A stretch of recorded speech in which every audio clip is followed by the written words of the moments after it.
ओम नमः शिवाय। नमस्कार दोस्तों, एक बार फिर से स्वागत है आपका हमारे YouTube चैनल अद्भुत गाथा पर। दोस्तों, 2 जुलाई अर्थात आज योगिनी एकादशी है। तीनों लोकों में प्रसिद्ध है योगिनी एकादशी व्रत। मान्यता है 88,000 ब्राह्मणों को भोजन कराने के बराबर का फल यह एक एकादशी का व्रत देती है।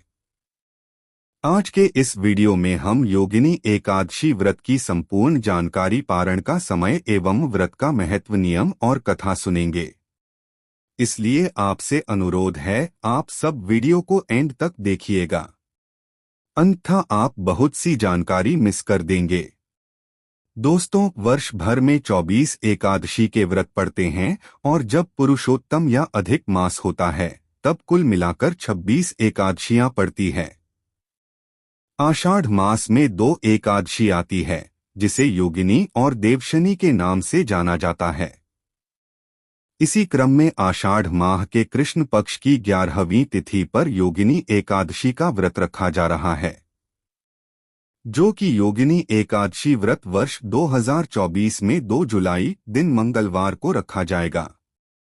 महत्व: धार्मिक मान्यतानुसार योगिनी एकादशी व्रत सभी पापों को दूर करने वाला माना जाता है। तीनों लोकों में प्रसिद्ध यह एकादशी श्री लक्ष्मी विष्णु जी के पूजन के लिए बहुत ही खास हैं, आठ परलोक में मुक्ति तथा सभी पाप नष्ट करने वाली हैं। भगवान कृष्ण ने इस एकादशी के संबंध में कहा है कि योगिनी एकादशी का व्रत 88,000 ब्राह्मणों को भोजन कराने के बराबर फल देता है। हिंदू धार्मिक शास्त्रों के अनुसार हर माह आने वाली 11वीं तिथि को श्री नारायण का प्रिय एकादशी का व्रत या उपवास किया जाता है। वर्ष 2024 में यह एकादशी व्रत 2 जुलाई दिन मंगलवार को रखा जाएगा। इस बार योगिनी एकादशी त्रिपुष्कर सर्वार्थ सिद्धि योग में मनाई जाएगी। मान्यतानुसार 3 दिनों तक चलने वाला यह व्रत दशमी तिथि की रात्रि से व्रत के नियम से शुरू होकर द्वादशी तिथि के दिन पारण के पश्चात ही व्रत पूर्ण होता है। बता दें कि एकादशी का व्रत भगवान श्री विष्णु का आशीर्वाद पाने की कामना से किया जाता है। अब आइए जानते हैं योगिनी एकादशी व्रत और पारण का समय क्या है। योगिनी एकादशी 2 जुलाई 2024 मंगलवार।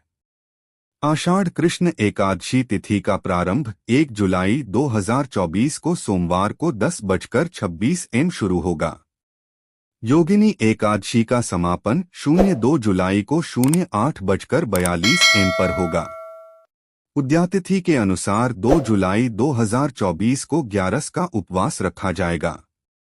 पारण व्रत तोड़ने का समय 3 जुलाई 2024 बुधवार को 05:28 AM से 07:10 AM तक। पारण पर द्वादशी तिथि का समाप्त होने का समय 07:10 AM पर।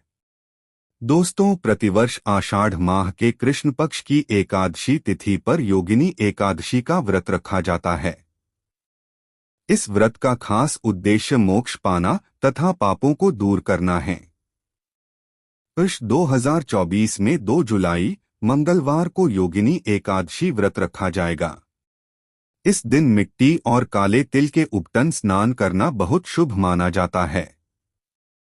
धार्मिक शास्त्रों में एकादशी व्रत के दिन उपवास करने का बहुत अधिक महत्व बताया गया है।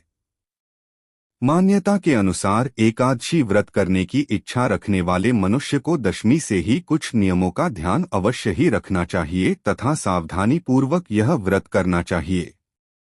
यह एकादशी मोक्ष देने वाली तथा तीनों लोकों में प्रसिद्ध मानी जाती है। इस दिन भगवान लक्ष्मी नारायण का पूजन का विशेष महत्व है। यह व्रत कल्पतरु के समान माने जाने के कारण इसके प्रभाव से सभी कष्ट श्राप से ग्रसित है तो दूर होते हैं। समस्त पापों से मुक्ति दिलाकर इस एकादशी से अच्छे फल मिलते हैं। आठ समस्त पाप दूर होकर स्वर्ग और मोक्ष प्राप्ति के लिए ये व्रत किया जाता है। शास्त्रों में इस एकादशी व्रत के दिन उपवास करने का बहुत अधिक महत्व कहा गया है। मान्यतानुसार योगिनी एकादशी व्रत करने की इच्छा रखने वालों को दशमी के दिन से ही कुछ खास बातों का ध्यान में रखकर तथा सावधानी पूर्वक नियमों का पालन करते हुए एकादशी व्रत करना चाहिए। यह एकादशी हर संकट से मुक्ति, उपद्रव, दरिद्रता तथा पापों का नाश करने वाली मानी गई है। योगिनी इतनी अधिक महत्व की मानी गई हैं कि यह सभी तरह की मनोकामना पूर्ण करने के साथ ही मोक्ष देने वाली तथा श्राप से मुक्ति देने वाली भी मानी गई है। अब आइए सुनते हैं व्रत कथा। योगिनी एकादशी व्रत की कथा के अनुसार स्वर्गधाम की अलकापुरी नामक नगरी में कुबेर नाम का एक राजा रहता था। वह शिव भक्त था और प्रतिदिन शिव की पूजा किया करता था। हेम नाम का एक माली पूजन के लिए उसके यहाँ फूल लाया करता था। हेम की विशालाक्षी नाम की सुंदर स्त्री थी। एक दिन वह मानसरोवर से पुष्प तो ले आया, लेकिन कामासक्त होने के कारण वह अपनी स्त्री से हास्य विनोद तथा रमण करने लगा। इधर राजा उसकी दोपहर तक राह देखता रहा। अंत में राजा कुबेर ने सेवकों को आज्ञा दी कि तुम लोग जाकर माली के न आने का कारण पता करो, क्योंकि वह अभी तक पुष्प लेकर नहीं आया।